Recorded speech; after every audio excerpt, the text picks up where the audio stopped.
Kerala model of ഡെവലപ്മെന്റിനെ കുറിച്ച് നമ്മൾ എപ്പോഴും പറയുമ്പോൾ നമ്മുടെ കൾച്ചറിന്റെ മെയിൻ സ്ഥലമാണ് ചായക്കടകൾ അല്ലെങ്കിൽ വായനശാലകൾ.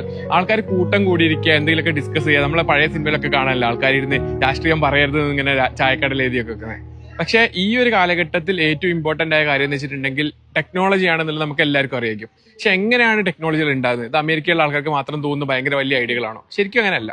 നമ്മുടെ കൂട്ടത്തിലുള്ള ആൾക്കാരൊക്കെ പലരും പല കാര്യങ്ങൾ എക്സ്പ്ലോർ ചെയ്യുന്ന ആൾക്കാരുണ്ട്. പക്ഷെ അങ്ങനത്തെ ആൾക്കാരെ നമ്മുടെ നാട്ടിൽ തന്നെ കാണാനും അവർ കൂടെ എന്തെങ്കിലുമൊക്കെ പുതിയ കാര്യങ്ങൾ പഠിക്കാനും ഷെയർ ചെയ്യാനൊക്കെ ഉള്ള ഒരു സ്ഥലമില്ലായ്മ എപ്പോഴും ഒരു പ്രശ്നമാണ്.